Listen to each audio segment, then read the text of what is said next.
It is time to breathe again on the Breath of Fresh Air webcast on YouTube. I like it, Patrick. You stayed quiet through the whole thing.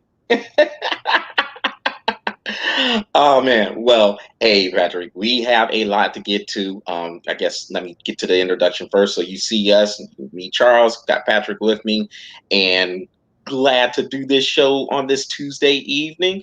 So let's jump right into it, Patrick, because like I said on the text, we have a loaded show. So let's start with this college football playoff expansion proposal. Now, from all reports, this looks like this is going to become a reality, but it won't kick in till I forget if it was the 2023 season or 2024 season, whichever one. But it's still a couple or a few years out. But the proposal is to go from the four teams, which neither one of us like anyway. Think that's too little anyway. And I think that's a universal stance when it comes to a lot of the people who look at this system that is in place right now. But the proposal is to go from four teams to 12. And Oh, the top, yes. Yeah, and you know us, we've been good on eight. Like, we're like, yeah, if you get the eight, I, you get the perfect number. I'm still good with 8. I don't know how about 12. I'm gonna feel. I'm with you, man, because I feel like eight's the perfect number. But 12, hey, this could work. I mean, from what I've heard about it and without reading too much of the articles that are out there, I kind of got the basic gist of it. So what you have is 12 teams, the top 4 get a bye. And then, I guess 5 through 12, um whether you're looking at the 1 through 12 when it comes to the final rankings of the committee? Or is it going to be a system where you have so many at large teams, conference champions, even teams from other conferences or the group of five conferences, not the Power Five?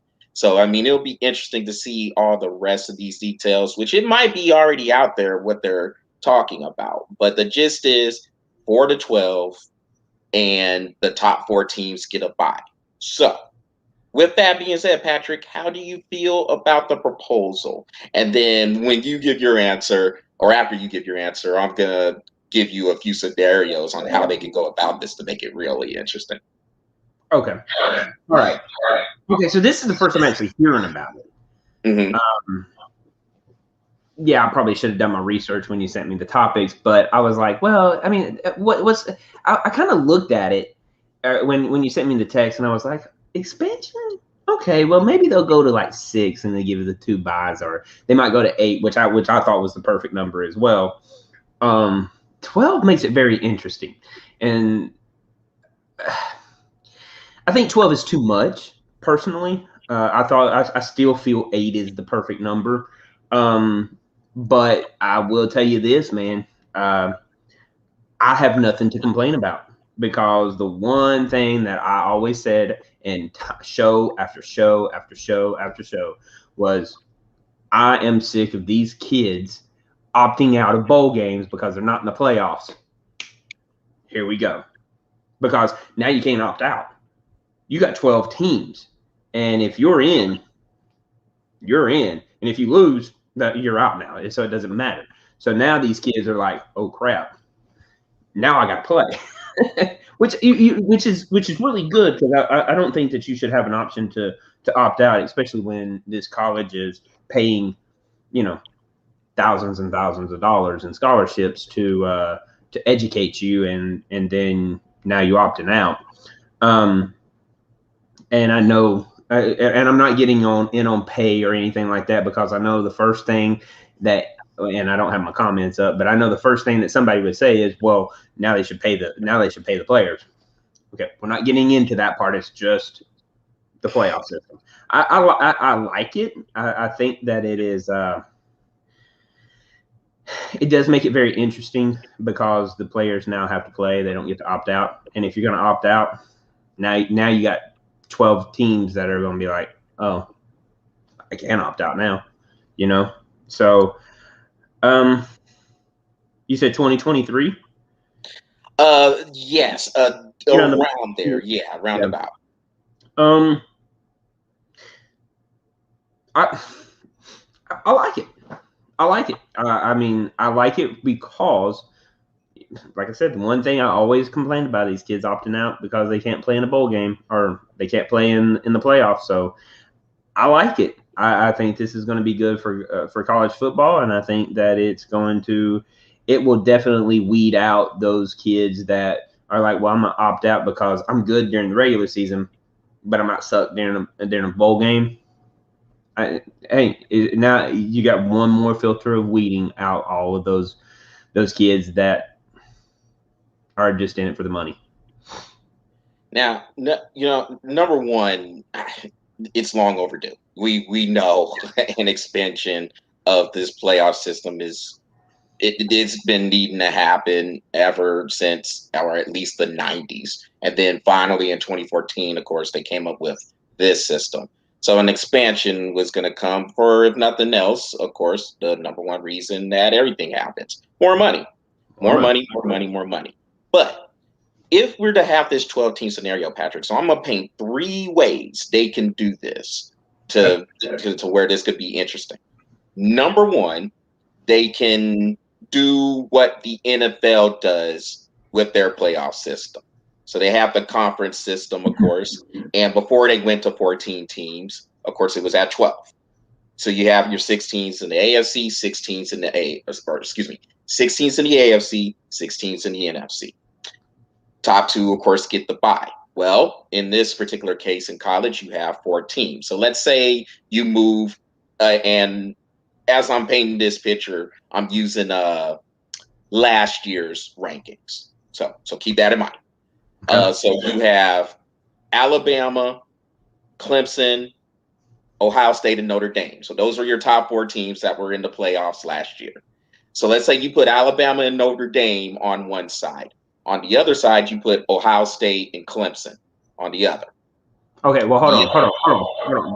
Before you do that, because I need to follow you, and I can't find. I'm looking for the rankings. Where the hell is that? Well, I'm gonna go on while you're looking for that. And but no, but those are the four teams Yeah, I that knew were in the those were the playoffs 14. last Yes. year. Okay, so again, and so when you do pull it up, so that would be cool because then we could look at the top 12 that were Okay. in those Okay. rankings. So how do you? Okay. Well, then my first question is who do you decide on? Who is on one side and who do you decide is on the other? One, four, two, Yes, three. Patrick, you gotta let me finish these things. Oh, okay. I'm getting My there. fault. My fault. Go ahead. so, Well, you know so I'm gonna here's, ask a question. I'm gonna ask it quick. Come on. I know, but you gotta let me finish. Let me finish, You please. gotta be ready. Always. And so you have so 1 through 4, 1 and 4. All right, so that's Alabama and Notre Dame. They go to one Okay. side. Ohio, Clemson and Ohio State, they go on another side. The other 8 teams from 5 to 12, let's do a little lottery system. And then we can go ahead, we put those 8 names in a little thing, spin them up. And like I said, this is just me painting a scenario. I'm not saying this has got to be something that's got to be set in stone. But those other 8 teams, go ahead, roll them up.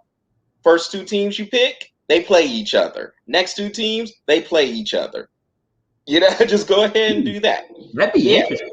yeah, exactly. Right. So you have whatever matchup. So you can have number 5, which in this case was Texas A&M, and then number 12 Coastal Carolina. Yeah. Okay, so hey, you can have that would be in my next scenario, but you can have a matchup like that, or hey, if you draw Texas A&M and let's say Oklahoma, they play each other. Whatever, let's get it. So that's one scenario. The second scenario is one where again, of course, your top 4 teams have the bye, and then you go the conventional matching up through the seeds. So 112, you'll have, huh? 112 to 11, and put them in Well, the bracket. Or yes, 5, 12, 6, and yes, 11. yes. 5, 12, 6, 11, 7, 10, 8, and 9. 8 and 9 winner plays Alabama.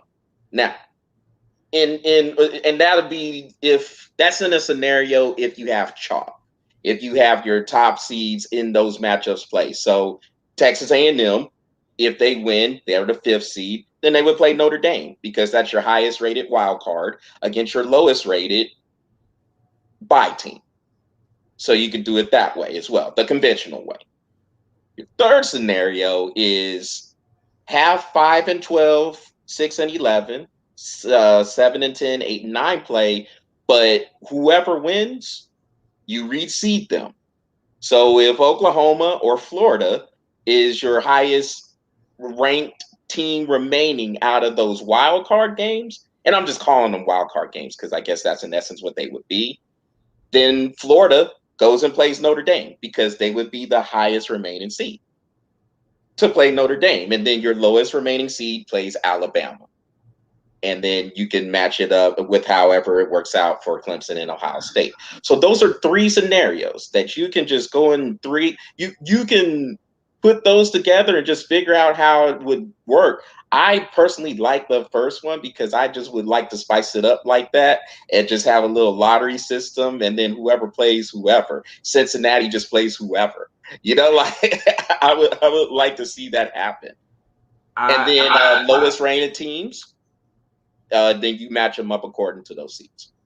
I'm, dude. I like the lottery system too, but I would like to take it a step further. I mean, if we're going to do that, all right. So then, when you got the lottery system, once you got the lottery system, do you seed them after that, or do you throw the 4 that were having bye weeks into another lottery system and do it again? You can do that. I would be cool with that. Absolutely. Yeah. I personally think it should be a lottery system because if you're the top 12 teams, you should be good to go. Yep. You know what I mean? So I wouldn't mind seeing that. I do think that if they did do the lottery system in the first round, that the second round would probably be a reseeding of what is left, and then you get a normal bracket. I would tend to think that that's what they would do. But truthfully, chances are, what they're probably going to do is your third option. And that's give the top 4 the bye, seed them 1 or 5, 12, 6, 11, 7, 10, 8, 9, and then reseed them based on where they fell. And that's even if they take the top 12 teams. I mean, who knows what they're going to do with it, because you might say, well, we got 12 spots, and with those 12 spots, you have your Power 5 conference, and each one of the Power 5 conferences gets a spot. Now, how they do that with the fifth spot and who gets the bye week, you know what I'm saying? That would be kind of hard. But I mean, we still got to see how they're going to see how they're even going to seed and how they're going to have the rankings, because you may not see 1 through 12. You may see SEC, ACC, Big 10, Big 12, and Pac 12 all with a spot. And then the other, 7 spots after that, those are just up for grabs. Yeah, and and that's the thing, real quick. With it being 12 teams, somebody's going to get a bye. At some point, somebody would get a bye. Even if you decided, hey, we're going to just have all 12 teams play each other at the same time, well, just by process of elimination, you're going to go from 12 teams to 6. Then you're going to go from 6 teams to 3. Somebody's going to get a bye somewhere. Yeah, somewhere. And so, I mean, I think having the 4 bye teams, I get that. I can see that being viable for sure. But the spots, like you were talking about earlier, how many of these spots, like, are they going to divvy out 2 or 3 spots to your group of 5 teams? Are they, because those questions that were in the that were in the equation when it came to deciding of those 4 teams, they're still going to be kind of in the equation for the 12. How much value do you put into a conference championship? How much Mhm. value do you put into a strength of schedule? How much value do you put into giving a group of 5 team a chance? Now, with those first 12 teams, I think 2 of them, Cincinnati and Coastal Carolina, are group of fives. Those are the only 2 that weren't in Power Five conferences. Yep. So it would be interesting to see if they give, let's say, 3 spots to a group of 5 school. You put your value. You still have your conference champions out of the Power Five, and then you say 4 at-larges, and those Well, 4 at-larges can be anything. well, if you go with the three, with the 3 spots for your 5, Mm-hmm. then you're looking at your next one being the 19th seed Louisiana. Yeah, You see what I'm and saying? So yeah, and now you're starting to look at. And I don't want to say this disrespecting the Raging Cajuns by no means at all, but if you do that, now you're starting to look at lesser competition, because you really don't want to see the Raging Cajuns go against Alabama in a major bowl game. You know what I mean? well, no, I'm just saying, just in a scenario. I don't know if it's going to be 3 or Oh, 2, but if it I know, did, but what I'm then saying is, if you did do the 3, then now you're looking at your next one being the Raging Cajuns, which is ranked 19th. I'm just saying, in a scenario, are you going to look at the rate? I don't see them doing that, but you never know, because you just don't know what they're planning on. right, no, absolutely. And hey, and you know what? But Patrick, look, if it is the Raging Cajuns, so be it. Sorry, look. If you one of those top 3 teams, so be it. You Bulk get up, smashed 65-0, so be it. You know, bulk up. it's just the chance. Like, Jump just in you the gym. give them a If you don't chance. want to get Just beat give 65-0, jump in the gym. Come on, Ragers. but no, but yeah, I mean, I see what you're saying. I mean, yeah, I mean, obviously, the Raging Cajuns don't have the horses the Crimson Tide have, of course. But if you're gonna have a scenario where you do have these 3 spots, then hey, it's the Raging Cajuns' turn. Go get it. Yeah. Go get Hey, it. and like you're saying, I mean, all these teams are just looking for that chance. That's And it. unfortunately for teams like Cincinnati and Coastal Carolina, yeah, they were 9-0, and Coastal Carolina was 11-0. I get it. I mean, those teams are looking for that chance, but I'm sorry, I wouldn't put in the scenario that we're looking at right now. It's hard to say I can go with a Coastal Carolina team over a one-loss Clemson team. You know what I mean? So I do like the fact that they're going to the 12. Again, I still think the top 8 would have been good, and if they did the top 8, then obviously my Bulldogs would have been out, and I'm still okay with the 8. You know what I mean? It's just at that 12, you're really making a fact or a statement saying we do not want these kids to opt out of bowl games, Well, all right, because Pat. obviously they bring more money in too.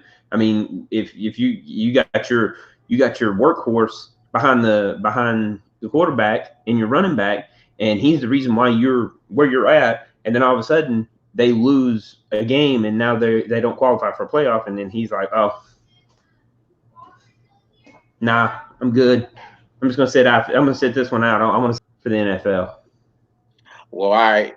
Yeah, yeah, we'll come back to this, but we're gonna put a pin in this, and man, That was a I 20 didn't minute realize conversation. how I didn't much we even had. really look at it. That Yeah, was a 20-minute conversation. Dang. it's all good. Well, hey man, let's look at the NBA playoffs real quick. So now, real quick, I did a shorty earlier today, and I was talking about the Brooklyn Nets and how Kevin Durant, and just for a little part of the shorty, but in that shorty, I said, hey, Kevin Durant, this is on you now. James Harden's out, Kyrie Irving is out. Well, lo and behold, James Harden is playing today. So, so he's playing, but it just kind of speaks for the desperation of the situation. Guarantee you this, Patrick. If the Brooklyn Nets got a game to Milwaukee and they were up 3-1, I'm pretty sure Harden is not coming back. But with Milwaukee even in the series at 2, and Kyrie Irving out with the sprained ankle, look, desperation is setting in on Brooklyn. Just simply put, they said, "Hey, James Harden's like, yo, I see the title slipping away, and I'm gonna do what I can." And right now, Milwaukee is up 12 or 14 points. So we'll see how that all turns out and works out. But you got this series going on. All the 3 series, except for the Phoenix Suns sweeping the Denver Nuggets, are tied at 2. So it's looking pretty interesting. Um, let's get on your Hawks real quick, or for a little bit anyway. Philadelphia might have messed up. And I say this because if you are a championship level team, when you have a team down, you're the number 1 seed in the Eastern Conference. If you have a team down 2-1 and you had 2 16-point victories and you were up by 16 to 18 points in game 4, 18. yeah, and Atlanta came back and won that. A best of 3 is just a dangerous situation for that higher seed, man. And you got a player like Trae Young who's capable of scoring 40 or 50. Be careful. So, look, I think Atlanta showed a lot of heart, and I think Philly's kind of ripe for the pickings right now because Joel Embiid, man. I mean, this dude, he was dominant in the first 3 games, and then in the second half, he went 0-12 from the field, just not looking sluggish out there. So, Well, that has a lot to do with that knee injury he had. You could tell it's starting to rear its head right now.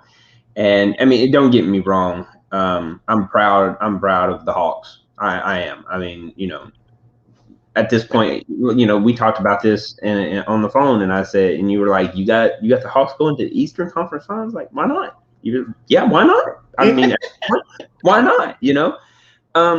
But I hate to see Joel go out. I don't want him to go out, but I don't want injuries in general, man.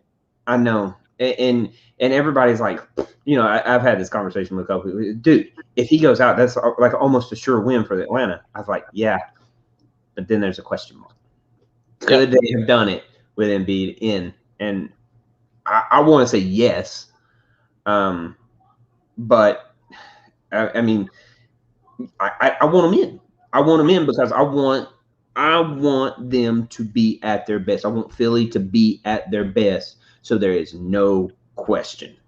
And that's just how I feel.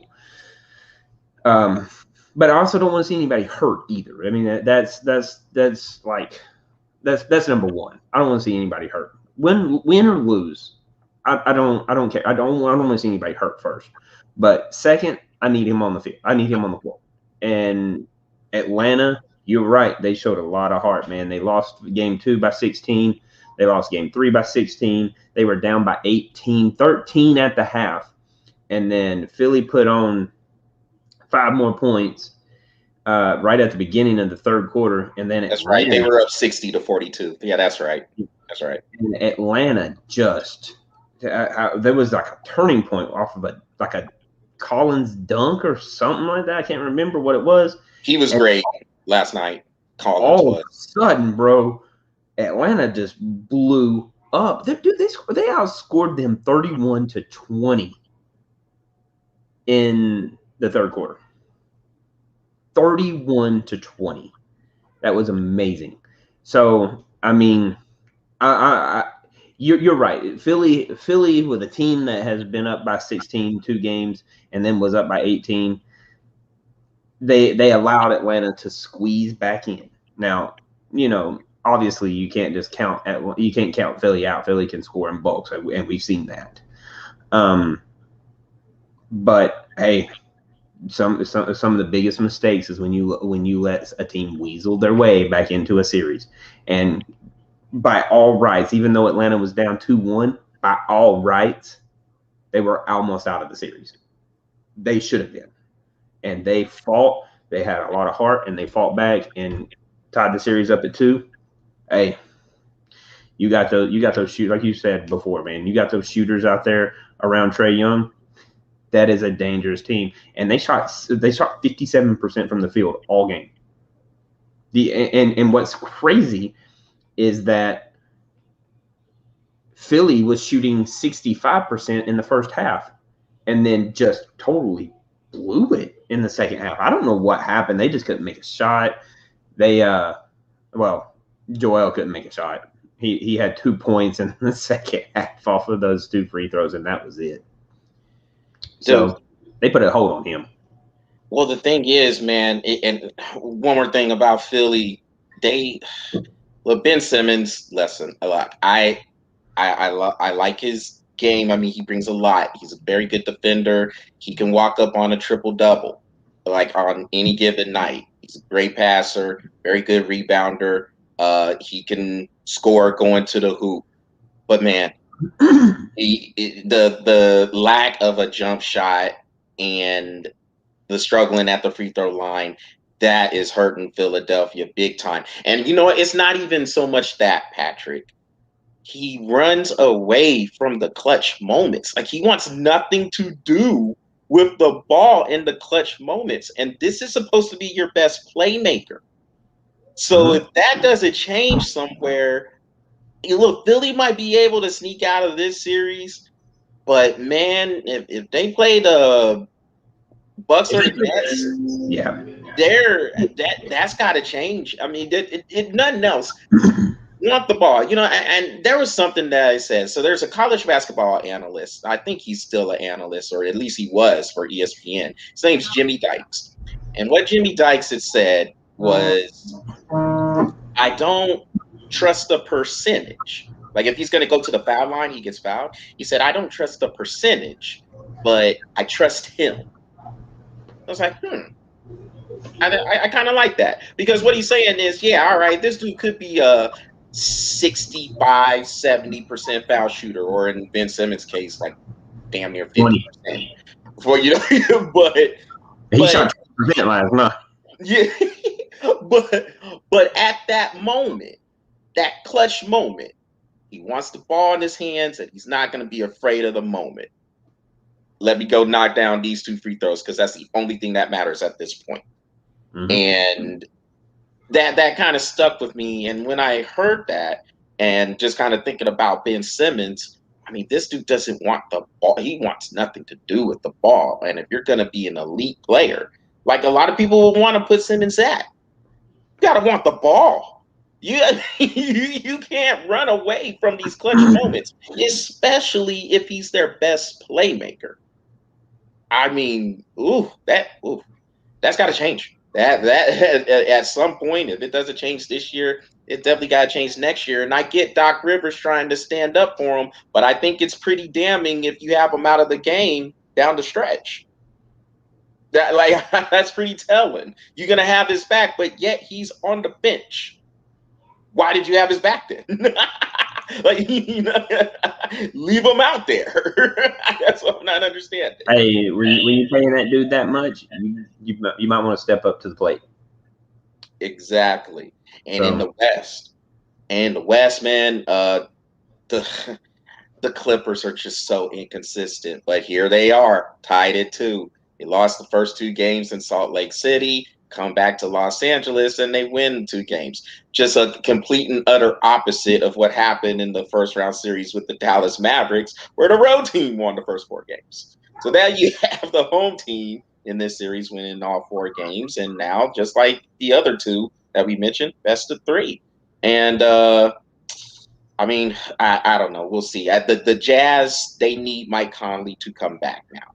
They have been kind of rolling without Mike Conley, who's had a hamstring injury, but they need him for that other ball handler, because the Clippers are just sending bodies at Donovan Mitchell, and I mean he's their best ball handler. So you always need those 2 ball handlers. Guard play, and speaking of guard play, hey, Phoenix got a very good one in Chris Paul right now. So yeah, I mean, so Phoenix is over here chilling.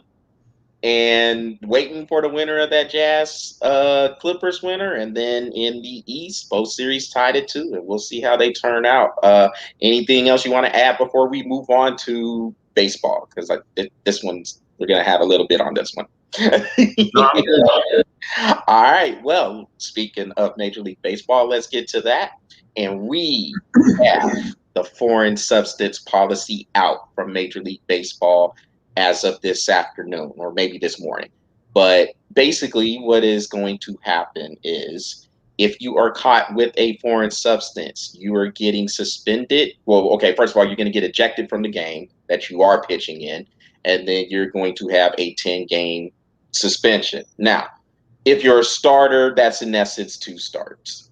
If you're a bullpen guy, though, you would think they would be in at least 8 of those games, the way the bullpens get used. So, Patrick, I don't know, man. Look, I'm just gonna come out and just ask the question: Did they get this right, man? I mean, I don't know. Like, I don't know. I don't Well, know. I'll answer your question because truthfully, we discussed this on the phone. And what is the definition of a PED? I mean, something that enhances your performance. Anything that enhances your performance. So at the point of a foreign substance being put on you, your hand, ball, bat, glove, whatever, if it is a foreign substance, it should not be in baseball. I like it. I mean, like I said, like, you know, we talked about this and you said if the pitchers get something, the batter's got to have something too. But the first thing I said, where does it stop? You know what I'm saying? If they allow this, then why are they? What else are they going to allow? You know what I mean? What was it? Spider Tech. But So yeah, Spider Tech. Yeah. So if you allow Spider Tech, right, and they're saying that it helps me control the ball. Well, okay, well, it helps you control the ball. 1, 2, it adds 2 to 3 miles to any pitch that you have. That's 2.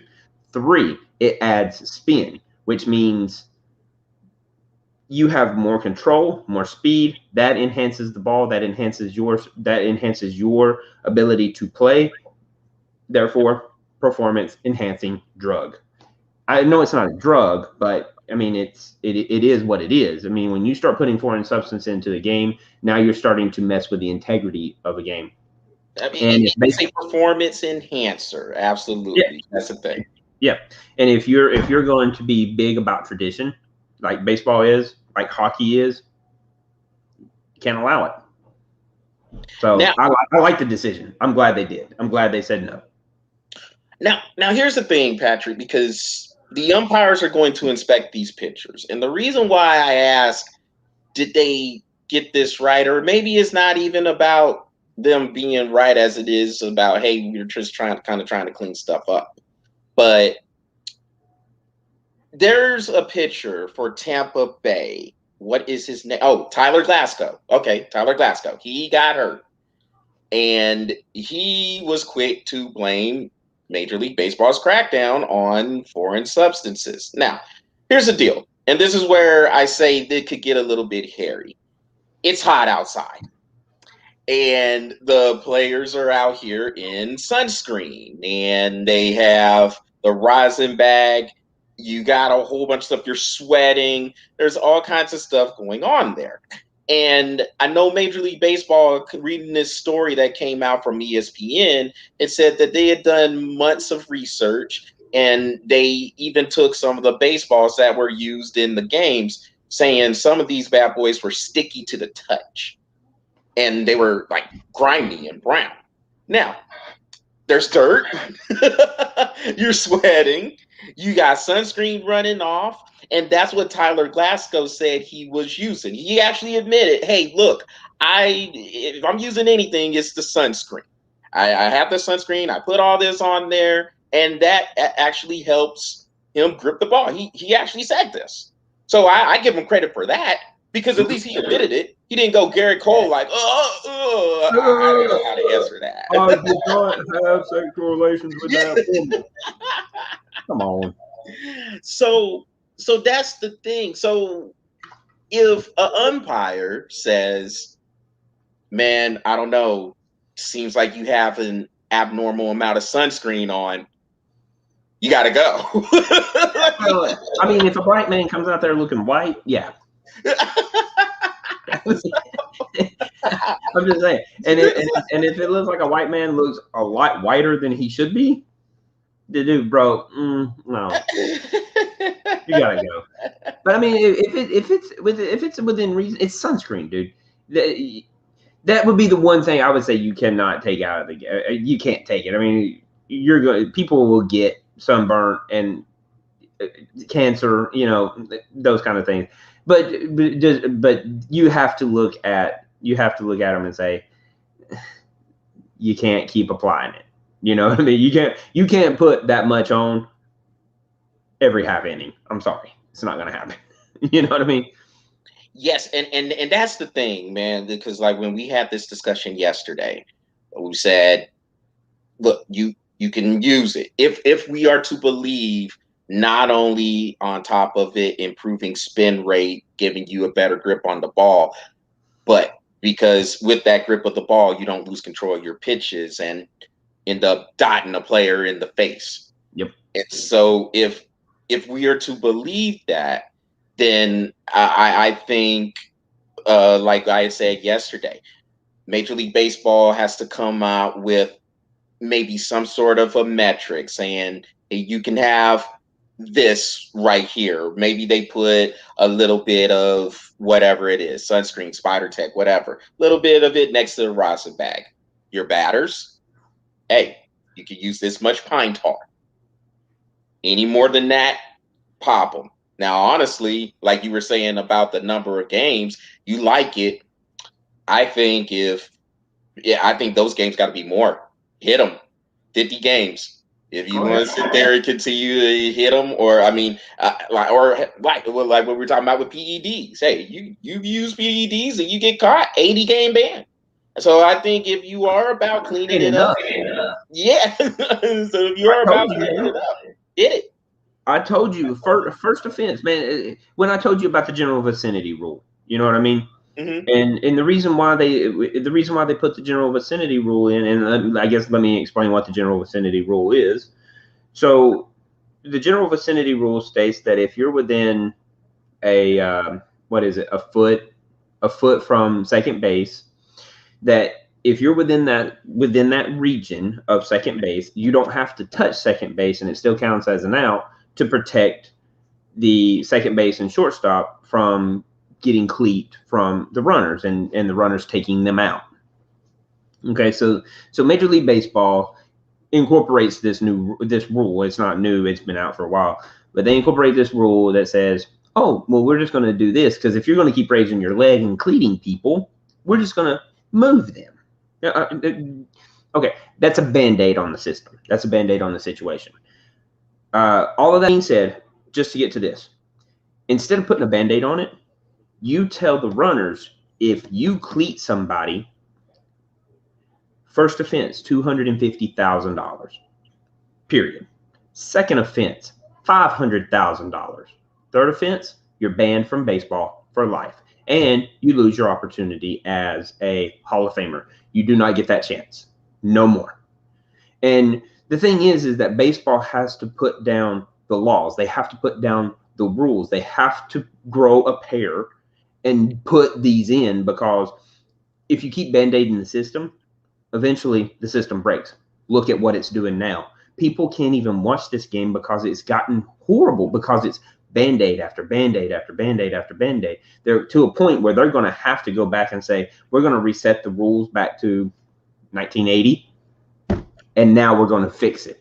Instead of putting band-aids on it, now we can put actual systems that says, if you cleat somebody, and there's always going to be somebody who's like, well, I entered in my slide, and as I put my hands up, my foot bounced off the ground and put it. Okay, but you still cleated them. First offense. You might want to start controlling your leg. And that's where you can stop the whole, well, this is approved, what about this, what about that? No, no, no, no, no, no, no, no. This is what you have. This is what you can use. You go anywhere past this, you can get popped. First And, offense, and that, yeah, and 1 million. that's how you stop that. That's how you stop the whole. Hey, what about this? No, no, no. Hey, here it is. It's in the books. It's in the rule books. This is a rule now. You can use this. You can use this amount of it.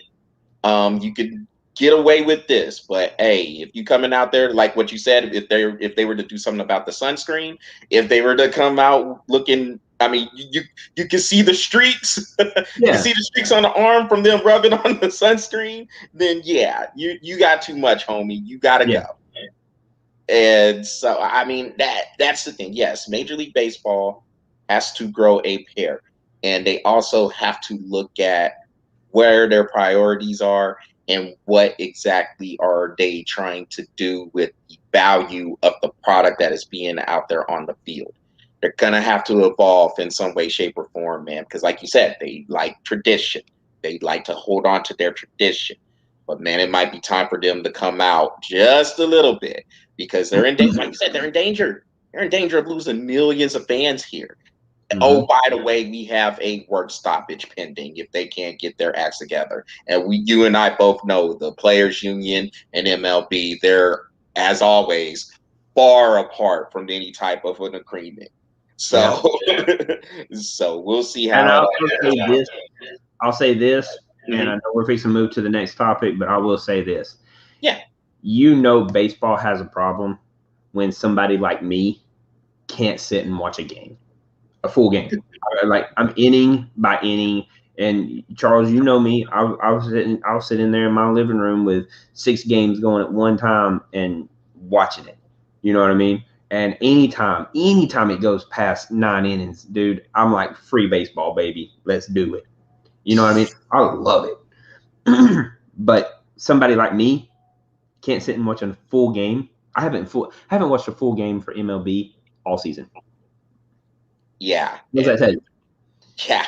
That like you're not liking the product that's out there. I don't like the product that's out there. I love and dude, I'm sitting here watching game after game after game after game in the College World Series. I cannot stomach MLB. It's sad, and like I said, if I can't stomach it,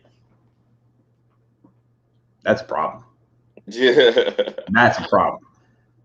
Well, we're going to come back to this as well, and just a lot, especially as it gets closer to the time where they have to do something with this new collective bargaining agreement. We're going to be a lot. Yep. Go ahead. One more thing. Bucks halftime. Bucks are up 59-43.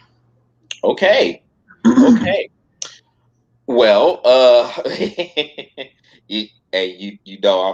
I said Bucks and 6 anyway, so I'm good. Oh, yeah, I said Bucks and 6 too. So So, I well, didn't have Phoenix in 4, I'll tell you that. But I was like Phoenix. I had Phoenix in 7, but not in 4. no. Well, And I got the Hawks, and because why not, right? right. And what was the other game? Jazz and Clippers, Clippers. Jazz and Clippers. I got the Jazz in that one. So, and I got the Jazz and 6 in that one too, as well.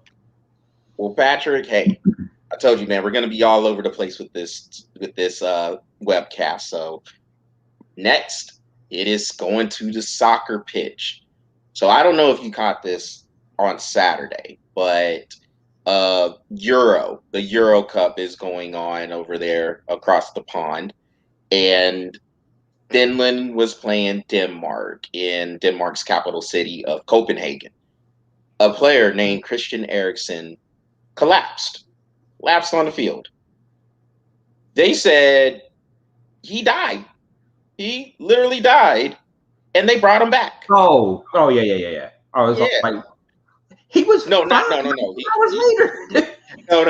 No. He's good. He actually put out a social media message. I forget the forum he used, but he put out a message saying he's fine. But on the field, they said he died for a few minutes, and they brought him back to life. Um, or Patrick, normally I don't do this. If So if I'm watching something live and I see something catastrophic happen, whether that's a break of an ankle or a break of an arm or somebody collapsing, if I catch it live, then I catch it live. If I don't catch it, I'm normally not trying to see it. Like I'll just kind of take everybody's word for it, and I'll just have my own picture of it in my head. Yeah. I actually went back to see this, and I guess what I was looking to see was, I mean, was he running? Was he just just pacing it out? Dude, he was walking towards the ball and he just fell, Yeah. and that's scary. I mean, it's really really scary, and yeah, I think there's a lot. So there's a lot of people out there. And I mean, I can't blame them for thinking this, but I can see it the other way as well. Denmark came back out to play that game, I think 2 hours prior. I guess when they knew Christian Eriksen was in stable condition, they said, well, we can bring the teams back out and play the game. A lot of people didn't like that decision because they're saying, hey, Denmark just almost saw they saw their teammate basically die on the field and get brought back. It's too traumatizing for them to come on back out. But there's other people who said, well, I mean, those catastrophic injuries and people collapsing, like over here. I mean, we see those injuries in football all the time. You remember the basketball injury, the Louisville player, Kevin Ware, when he Oh, broke yeah. his ankle, and they were out there playing as soon as he got off the court, as soon as he got wheeled off on the stretcher, they're back out there playing. So I can see it both ways. And I know this is one of those things where, a lot of people want to be on one side or the other, but this is one of those things, Patrick. Both things can be true. I can understand them saying, hey, we still got to play the game in there. But if they would have said, hey, let's finish this game tomorrow, then I would have been cool with that too. I mean, maybe you just need the players to just sit there and just kind of process what just happened there. How do you feel? Well, me personally, I like the choice to play at a later date. I wish it would be like, within 24 hours, But again, you always say this, and this actually becomes more true now than it will ever be.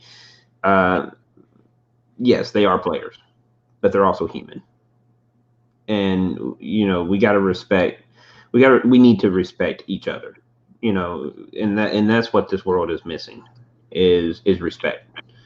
And yes, I see, like you said, I see both sides. I do. But let's take a minute. Let's take a minute and look at these individuals, because the one thing I say is I don't ever want to see anybody get hurt. So let's take a minute.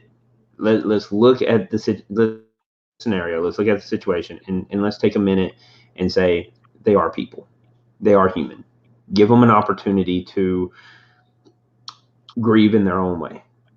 So, but yes, I get it. I understand. They got to get the game in, because this is an important part in soccer right now. This is an important time in the sport. So I get you got One to of the play. biggest tournaments soccer has. Yeah, Yes. yeah. This is their Super Bowl.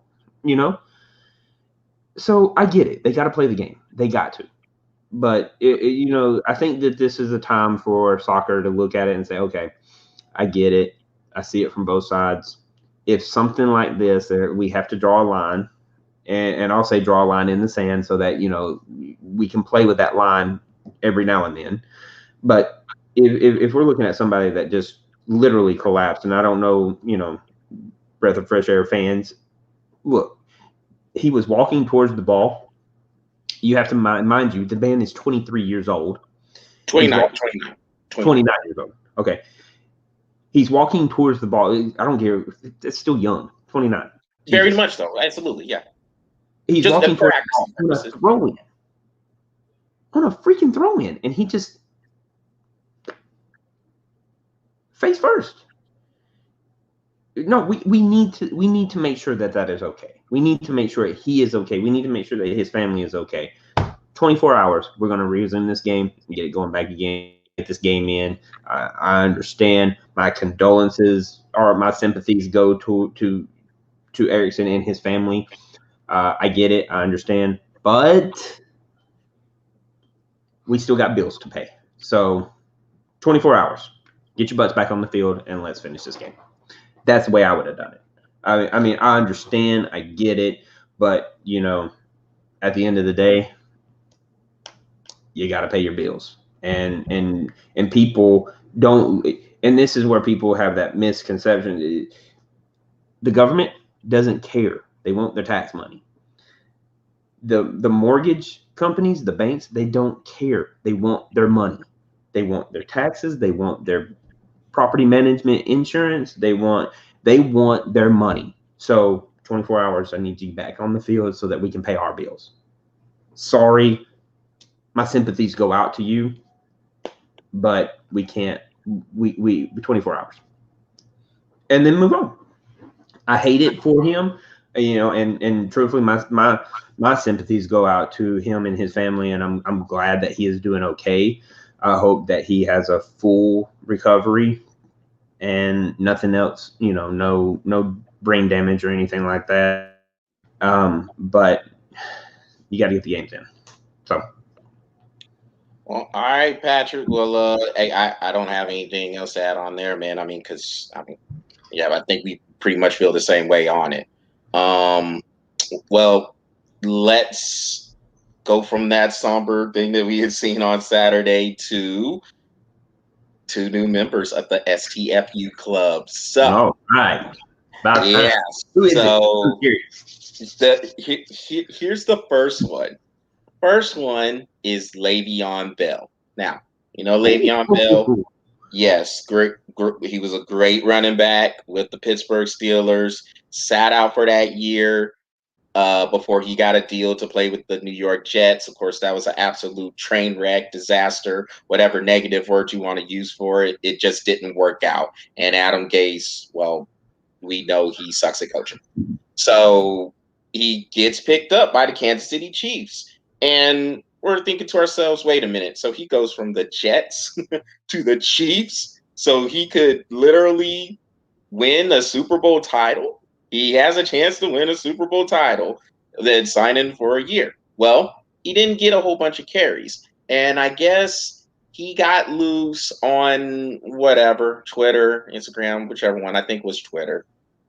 Of course, it's Twitter.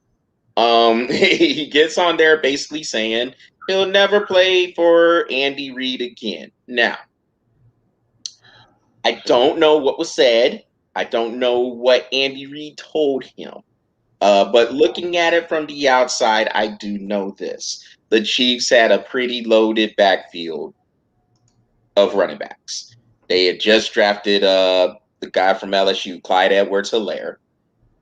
Excuse me. So they drafted him. They had LaShawn McCoy there too. So there was going to be a lot of carries that were going to have to get distributed. And oh, by the way, Kansas City does have Patrick Mahomes, and they're going to throw the ball more often than not. So I don't personally. The reason why I'm putting Le'Veon Bell in the STFU club is what the hell did you expect? You thought you was gonna be the number one running back coming down there? You thought you was just gonna come down there and just get 20, 25 carries? It wasn't gonna happen. It wasn't gonna happen. Like you play for you getting 25 carries. Right. It wasn't gonna happen. What were you expecting? So now you know what? Like it just sounds like a bunch of sour grapes. And I know Andy Reid around NFL circles, he has a pretty good reputation. A lot of the players who talk about him, they love him. Like they love playing for him. So that's not going to sit too well with Le'Veon Bell because it's one of those things. Well, gosh, if Le'Veon Bell went to the Chiefs and it didn't work out there, then where is he going to go? And he's a running back. Home. Yeah, huh? Go ahead. He's going home. Oh, he's going home? Okay. Because, I mean, dude, if you're going to whine about this knowing, look, what is football? It's a pass-first league. I don't care what team you play for. You put all this money into a quarterback, chances are the quarterback is going to throw 30 plus times. Just saying. Okay. So if you and I say 30 plus because you got your Tampa Bays that will have Tom Brady that will throw 12 times in one game, or he'll throw 40 times in one game. Who knows with that. But let's say 30 times because I know the team so well. We're gonna go with the Atlanta Falcons. Okay. And I know that this is about Le'Veon Bell, but I'm going to get back to him, I promise. In this league, you pay as much as you do for Matt Ryan. Why would any running back come into any offense knowing that Matt Ryan is going to pass the ball 40 plus times? And I say 40 plus times because not one game did he throw under 40 last year. Not one game. Or year before. Not one game. Right? Atlanta averaged 67 plays on all, or Atlanta averaged 67 plays per game. 76 games or plays per game. And if Matt Ryan is throwing 45, what you got 4 running backs? So if you got 4 running backs out of, let's say, 80, 45 of them, so you got 4 running backs that's going to get 35 carries. What do you think? You're going to come to Kansas City and get 20, 25 plus? No, you're coming to Kansas City. You're going to get 5 or 10, maybe 10, and you're going to like it. I'm going to tell you right now, dude. I won't complain. Andy Reid, sign me up as a running back. I will come out there and I will run 1 or 2 times and get paid for $4.5 million a year. Sign me up. I'm good. What's up? What's up, Andy Reid? And the thing is, Patrick, before we get to the other representative of the STFU club, the thing about this is when Le'Veon Bell came down there, it was about trying to get a ring. And so since Kansas City lost and they didn't get this ring that he thought he was going to get, now all of a sudden this comes out. Just seems like a bunch of sour grapes. And it just, to me, it just goes. It just sounds, and it goes to show you, man, it's just like, look, hey, we're about the team, but you still want to do it on your terms. And if it doesn't happen, now you're going to go ahead and just start blaming people. That's what this sounds like for Le'Veon Bell, and that's why he is in the STFU club. So, congratulations, Le'Veon Bell. Welcome to the club. So now, the next representative is Glenn Big Baby Davis. Emphasis on Big Baby. Because this is what he did. Now, as we mentioned earlier, Patrick, Kyrie Irving got hurt for the Brooklyn Nets in Game 4 of their series with the Milwaukee Bucks, landing on the foot of Giannis Antetokounmpo after a layup.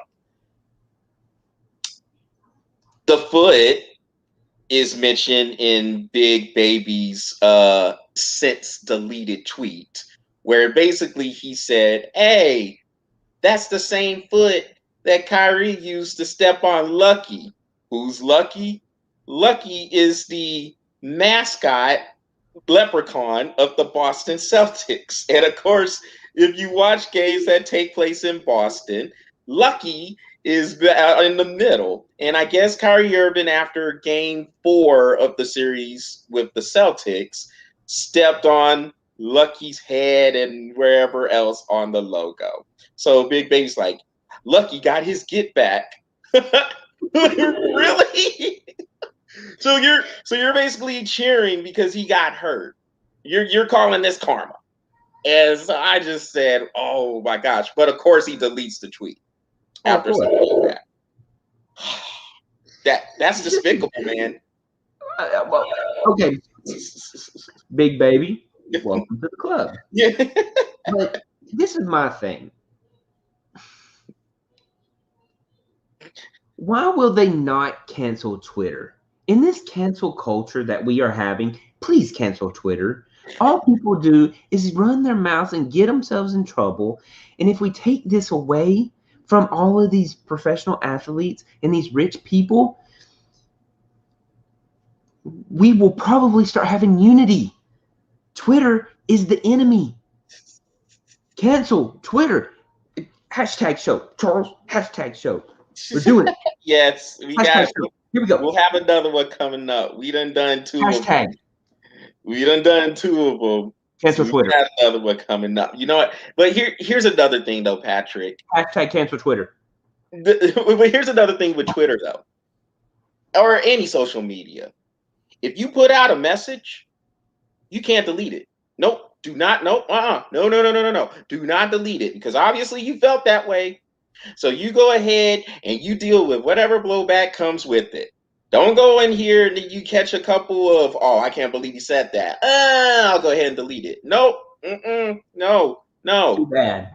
Too bad. I already took a screenshot. Yes. Repost, repost. Yeah. So look, if there, as much as I can't stand Twitter, as much as I can't stand it, that the one thing about it is, hey, wait a minute, hold on, you said this. Now, look, I don't believe in trying to hold this stuff against them. Like if it's 5-10 years down the line and they tweeted something, I don't think we should hold that against them. No. But 12 months. After 12 months. Exactly. But if you get some blowback because you tweeted something stupid, yep, you deserve to get cracked. That was dumb.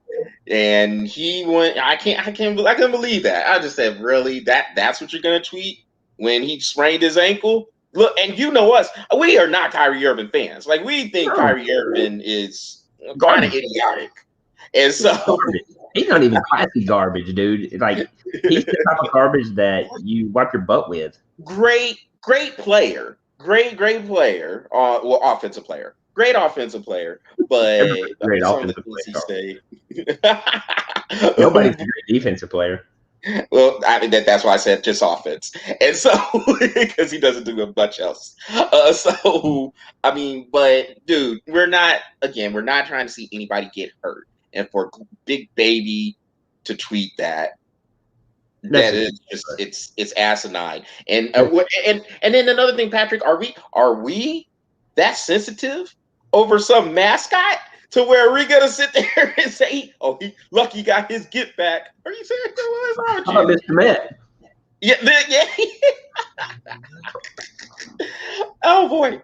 Well, Patrick, man. So we got a few more minutes. Real quick, man. So remember, I had brought up something about wallets. Now, here's where this stems from. Charles Barkley was in a Chipotle, and he didn't have his wallet. He didn't know what happened to his wallet. So he told the story on Inside the NBA. Great show, by the way, with him and Kenny Smith, Shaq, and Ernie Johnson. He told the story about the wallet being found. Some guy found the wallet, called TNT, and said, "Hey, I got Charles Barkley's wallet." And so Barkley got the wallet back. He gave a shout out to him, let him know what was going on, and just basically gave him props for just returning the wallet, which is a good deed. You know how that goes. Normally, if people get a wallet, especially Charles Barkley's wallet, they trying to just run away and act like, "Oh, I didn't see it," but they have it all along. But as he's telling the story, Ernie Johnson says, "You have a wallet?" And so it turned into this debate on the show of, "I can't believe you carry a wallet." So my question to you, Patrick, is, do you carry a wallet? Yeah. Okay. Why not? I need to put my credit card. Yes, and you look, and there's a lot of people who just use that money clip, or maybe just roll it in a rubber band. They'll just have some money, they'll have a couple of cards, and then they call it good. Yeah. Okay. Yeah. So yeah. So and look, I have a wallet, and so like I guess it was just one of those things. I know people. I've seen people have those money clips or whatever, but most people or most guys I felt like had a wallet. And so when Ernie Johnson asked that question, like, "You have a wallet?" Well, maybe Ernie Johnson doesn't need a wallet because his wife is the bacon, brings home the bacon. Or he brings home the bacon, but wifey won't let him spend money. Well, you got a wallet? When did you get a wallet? Maybe I should get a wallet. Honey, did I get a wallet? Get your kitchen pass. I was gonna say, Patrick, he is pretty well paid there at Turner Sports. I'm just saying. Well, maybe he needs a kitchen pass because wife he ain't letting him have any money. He didn't know what a wallet was because he's not allowed to have one. Maybe that's what. Wow. Well, I just felt like that was kind of a good note to end on because it's just like, you know what? Let's take a little break from sports and just let's talk about something random. And yeah, wallets are very random, but I felt like it was a good note to end the show on, man. So, and with that, that wraps up this conclusion, or that wraps up this episode of the Breath of Fresh Air webcast on YouTube and Facebook. Everybody, please make sure y'all check out the Breath of Fresh Air YouTube channel and smash that subscribe button and keep the likes coming on the Breath of Fresh Air Facebook page. Uh, I should have an article out by Thursday. Are you doing a shorty this week? I will not, but I will be back for next week. Okay, cool. So then I might do the shorty another one then. Okay. Y'all been seeing a lot of my smiling face, y'all. Y'all probably tired of seeing my face for these I'll last give you my smiling face next week when I finish up the College World Series. All right. Well, hey. I've been keeping them posted on that. At least I do have that covered. All right. Well, with that, let everybody have a great evening. Enjoy the games that are out there. And we will talk to you next week, right back here on this forum. Well, in between some shorties. So we'll see. But everybody take care.